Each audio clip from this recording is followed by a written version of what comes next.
Hey everyone, it's Nick Campbell. If you're wondering when this occupation metaphor was going to tackle the chaos that happens when a military pulls out of destroyed wreckage of an area and leaves the local population to its own defenses, I think you have your answer now.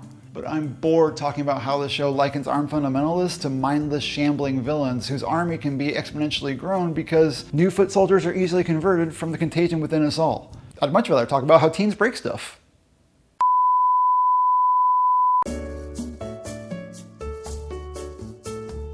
Nestled within all the table setting for next week's season finale, there's also a thread about what we maintain as valuable in life. Strand is the guy that's roaming around his cage, breaking all the spirits of his cage mates. He's charismatic, he's handsome, he's well dressed in the clothes that remind us of what a powerful human looks like, and he crushes poor simple Doug right in front of us. So much so that guards have to come take him away so that other prisoners don't catch his contagious sad sackness. I don't know what came over. It pains me to have to take his Closer. line seriously because God, it's a terrible line, but you get the general idea that this character is playing chess while everyone else is struggling to play checkers. So when Strand saves Nick from the guards by surrendering his cufflinks, hesitating to give away both, we should probably consider that he's already a step ahead and knows the value of those objects already. So the fact that he's willing to parcel out his valuables to silly-minded guards in exchange for favors shows his cunning. Nick isn't worth one valuable object, let alone two. I'd like to pause here to say that it's hard for me to say that Nick is valueless, because we share the same name, and it's weird for me to be so mean to myself. I have value, you guys, but Nick is a whiny, entitled, soft-bellied sack of desperation.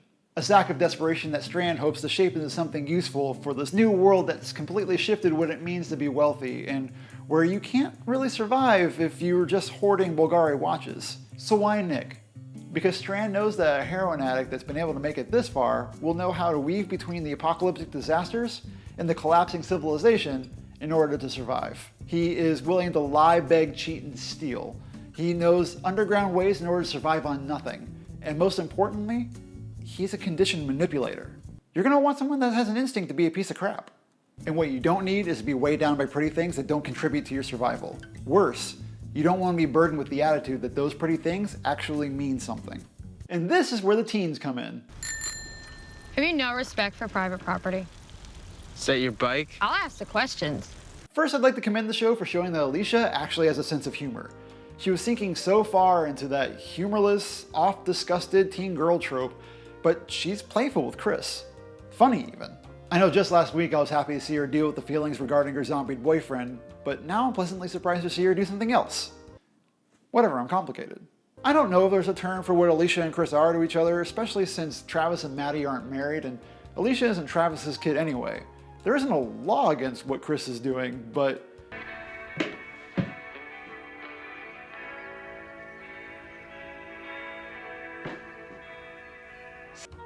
feels weird, right? Because they're definitely in the same family, even though their only relation is that they both think that Travis is a total bore. But that's what these teens are exploring in the rich house of the neighborhood. What is normal now? What are values? Does anything mean anything anymore? They rummage through the clothing and the toys and the gadgets of the people that used to live here, talking about how these people were living a life that they never could. How These little bastards are having the childhood we deserve. these teens are still in the mindset that these objects still mean something. Until suddenly they don't.